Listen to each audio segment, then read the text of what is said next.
उपमुख्यमंत्री अजित पवार बारामती दौऱ्यावर. नीलकंठेश्वर पॅनलच्या प्रचारार्थ दौरा.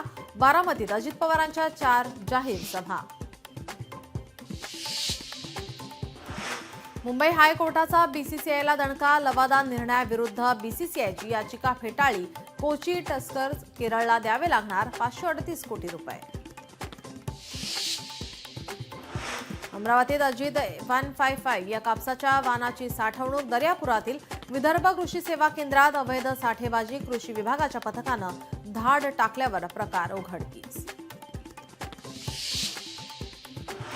छत्रपती संभाजीनगरच्या मनपा कंत्राटी कर्मचाऱ्यांवर संकट. अनावश्यक कर्मचाऱ्यांची यादी 3 दिवसात देण्याचे निर्देश. पुण्यातील धोकादायक वाडे त्वरित खाली करा. महापालिका आयुक्तांचे आदेश. पुण्यात 21 जुने वाडे इमारती अति धोकादायक. रत्नागिरी जिल्ह्याला आज ऑरेंज अलर्ट. किनारपट्टी भागाला पावसाने झोडपले. किनारपट्टी लगतच्या नागरिकांना सतर्कतेचा इशारा.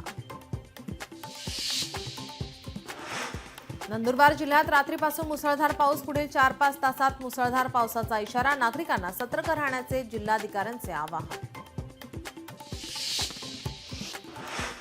लोकलच्या गेटवर बॅग घेऊन उभं राहण्यास मनाई. प्रवाशांच्या गर्दीवर नियंत्रण ठेवण्यासाठी रेल्वे ॲक्शन मोडवर. मुंब्रा रेल्वे दुर्घटनेनंतर लोकल ॲक्शन मोडवर.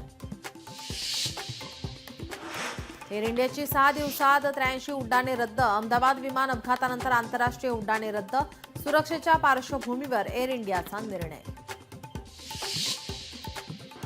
छत्रपती संभाजीनगरमध्ये गुटख्याची वाहतूक करणार आयशर टेम्पो जप्त. कारवाईत 72 लाखांचा मुद्देमाल जप्त.